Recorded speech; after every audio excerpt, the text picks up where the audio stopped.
ஜெய ஜெய சங்கர ஹரஹர சங்கர மகாபெரிவா சரணம். அனைவருக்குமே வணக்கம். நாம் இந்த ஒரே ஒரு வார்த்தையை மட்டும் நம்முடைய கையில் எழுதி வச்சுட்டு தூங்கணுமாங்க. இது எழுதினாலும் வைக்கலாம், இல்லைன்னா நீங்கள் வாயால்னாலும் கூறிட்டு வரலாம். இருந்தாலும் உங்களுடைய வலது கையில் நீங்கள் எழுதணுமாங்க.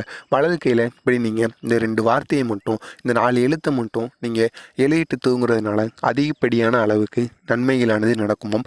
அவ்வளவு சக்தி இந்த 2 வார்த்தைகள் இருக்கான். இந்த 2 வார்த்தைகளை நீங்கள் சேர்த்து கூறும் பொழுதாகட்டும், இல்லைன்னா சேர்த்து எழுதும் போதும் இங்கே பெரிய அளவில் நன்மைகள் உங்களுடைய வாழ்க்கையில் ஏற்படும். இதை நீங்கள் தினசரி இந்த ஒரு வாக்கியமானது உங்களுடைய கையில் இருக்கிற மாதிரி நீங்கள் பார்த்துக்கிட்டிங்கன்னா இங்கே பெரிய அளவில் நன்மைகளானது நடக்கும். அவ்வளவு சக்தி இந்த ஒரு வார்த்தைக்கு இருக்குது. எனவே தவறாமல் இதை நீங்களும் பண்ணிட்டு பாருங்கள். இது நீங்கள் தினசரி எப்பொழுது வேண்டுமானாலும் கூறிட்டு வரலாம். முக்கியமாக இரவு நேரத்தில் தூங்குறதுக்கு முன்னாடி இந்த ஒரு வார்த்தையை நீங்கள் உங்களால் எத்தனை முறைகள் கூற முடியுமோ, 108 முறைகளோ 1008 முறைகளோ அத்தனை முறைகள் நீங்கள் கூறிட்டு தூங்கிட்டு வந்தீங்க அப்படின்னா உங்களுக்கு இருக்கக்கூடிய பிரச்சனைகள், கஷ்டங்கள், அனைத்து விதமான துன்பங்களும் பனி போல விலகிவிடுமாங்க.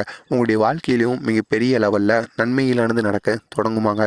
எனவே தவறாமல் இந்த ஒரு செயலை மட்டும் நீங்கள் பண்ணி பாருங்கள். இதனால் உங்களுடைய வாழ்க்கையில் ஒட்டுமொத்த பிரச்சனைகளும் தீர்ந்து இதுக்கப்புறமா பிரச்சனைகள் இல்லாத ஒரு நல்ல மனிதனாகவும், இதுக்கப்புறமாக மனக்குழப்பங்கள், சந்தேகங்கள் எதுவுமே இல்லாமல் அனைவருக்கும் நல்ல எண்ணத்துடன் உதவி செய்கிற மாதிரி ஒரு நல்ல மனிதனாக நீங்கள் மாற அதிகப்படியான வாய்ப்புகள் இருக்குது. இதுக்கு நீங்கள் இரவு நேரத்துலையோ இல்லைன்னா காலைல எழுந்தோ இந்த ஒரே ஒரு எழுத்தை, இந்த ஒரு வார்த்தையை மட்டும் உங்களுடைய வலது கையில் எழுதினாலே போதும். நீங்கள் அனைவருமே கேட்கலாம், வலது கையில் எழுத சொல்கிறீங்க அப்படின்னா வேறு யாராவது வச்சு நம்ம வலது கையில் இதை எழுதணுமா அப்படிங்கிற மாதிரி நீங்கள் கேட்கலாம். அதுதான் கிடையாது. உங்களுடைய இடது கை இருக்குல்லவா, உங்கள் இடது கையை வச்சு இந்த ஒரு வார்த்தையை நீங்கள் எழுதணுங்க. அது பிழையாக இந்த ஒரு வார்த்தை வந்தாலும் பரவாயில்ல, இருந்தாலும் நீங்கள் தான் உங்களுடைய இடது கையை வச்சு ஒரு வாக்கியத்தை எழுதணும்.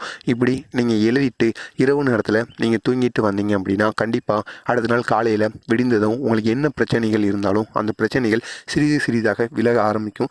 எழுதின உடனே பிரச்சனைகள் ஒட்டுமொத்தமாக குணமாயிராது. நீங்கள் இந்த மாதிரி பண்ணிட்டு வந்தீங்கன்னா உங்களுக்கு ஒரு 100% வர பிரச்சனையானது ஒரு 50-40 அந்த அளவில் நிற்கும். பாதிக்கு பாதி உங்களுடைய பிரச்சனைகளானது தீர்ந்துவிடும். இதை நீங்கள் தினசரி பண்ணி பாருங்கள். கண்டிப்பாக உங்களுடைய பிரச்சனைகள் ஒட்டுமொத்தமாக குணமடைய வாய்ப்புகளானது இருக்குது. எல்லாவித பிரச்சனைக்கும் கஷ்டத்துக்கும் இந்த ஒரு மருந்தை நீங்கள் பயன்படுத்தி பார்க்கலாம். இதுக்கு நீங்கள் என்ன பண்ணணும் அப்படின்னு பார்த்தோம் அப்படின்னா, உங்களுடைய வலது கையில் இந்த ஒரு வாக்கியத்தை தான் எழுதணும். அது என்ன வாக்கியம்னா, ஸ்ரீராம ஸ்ரீராம ஸ்ரீராம ஸ்ரீராம. இந்த ஸ்க்ரீனில் தெரிகிற இந்த ஒரே ஒரு வார்த்தையை மட்டும்தான் உங்களுடைய வலது உள்ளங்கையில் எழுதணும். உங்கள் வலது உள்ளங்கையில் இடது கையை வைத்து பச்சை மையை வச்சு இதை நீங்கள் எழுதிட்டு வந்தீங்கன்னா பச்சை நிற பேனாவை மட்டும் இதுக்கு நீங்கள் வாங்கினால் போதுமானது.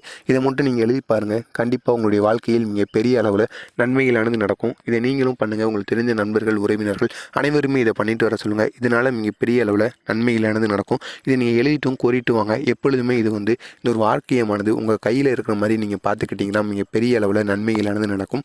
மறக்காமல் நம்ம சேனலை சப்ஸ்கிரைப் பண்ணி வைத்துக் கொள்ளுங்கள்.